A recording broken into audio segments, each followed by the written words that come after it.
आम आदमी पार्टी मुख्य अरविंद केजरीवाल को अगणतांत्रिक उपाय बीजेपी गिरफ कर आप अभियोग कर आज तालचेर ग्रीन पार्क होटेल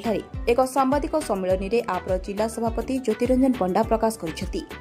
आज प्रेसमिट को संबोधित करते जिला सभापति श्री ज्योतिरंजन पंडा,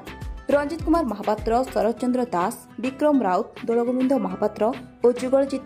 देखंतु गत 21 तारीख मध्यराति जोपरी भाव जड़े शासन लोकप्रिय दिल्ली मुख्यमंत्री को ईडी तरफ गिरफ्त करा जी कि आम आदमी पार्टी राष्ट्रीय अध्यक्ष अच्छा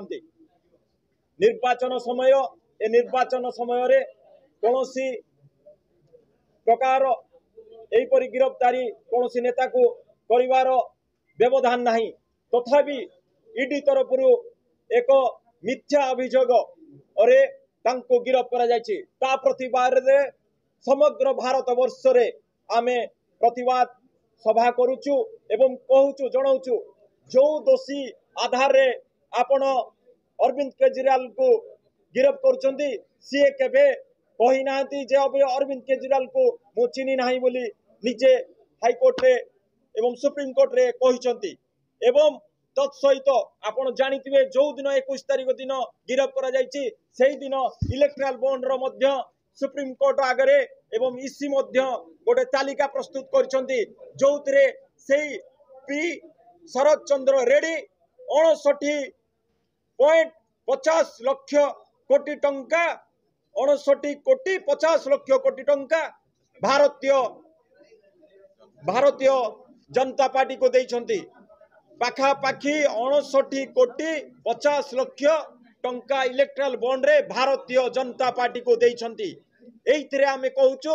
जे जीए दोषी जहां आधार रे आपण अरविंद केजरीवाल को गिरफ्त करिसंती अरविंद केजरीवाल को जो भली भाव रे एक भूल एवं एक बेआईन भाव रे जेमती अरेस्ट करा गला 21 तारीख दिन राति रे ईडी द्वारा अरेस्ट करा गला एवं अरेस्ट हवा परे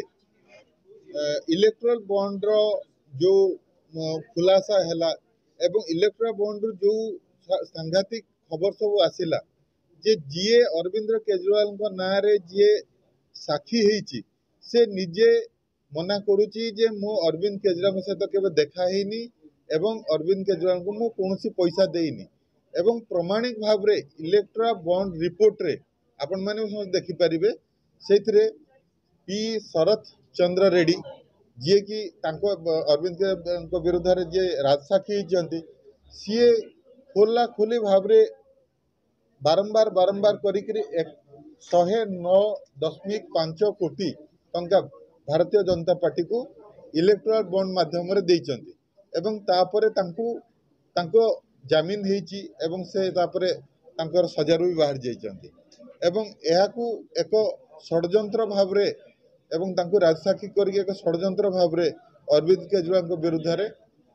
एक अरेस्ट कराइची एवं इलेक्शन अच्छी लोक मान को भविष्य विषय एई समय चिंता करिया बदल रे एभला एक हीनमान्यतार काम लगी एवं एक अगणतांत्रिक काम लगी आमे भारतीय जनता पार्टी को एवं नरेंद्र मोदी तथा तांकर प्ररोचना चलुवा ईडी तांको आमे दोषारोप करुचु जे सेमानकर सामूहिक एवं संगठित क्राइम एटा सेमाने गोटे अपराध करिसंती जे कोनोसी लोक जे से भितरे इन्वॉल्व नहीं ताकू बाध्य रे इन्वॉल्व करचंती देखला उल्टा निजे चांदा खाइचंती एवं निजे चांदा नैचंती से लोकठू तेणु से ता विरुद्ध रे आमे देशव्यापी वर्तमान लोक मान को पाखरे पहुंचे लगी प्रेस कॉन्फ्रेंस करूछु। Talcher Shivprasad Behera report IUIK news.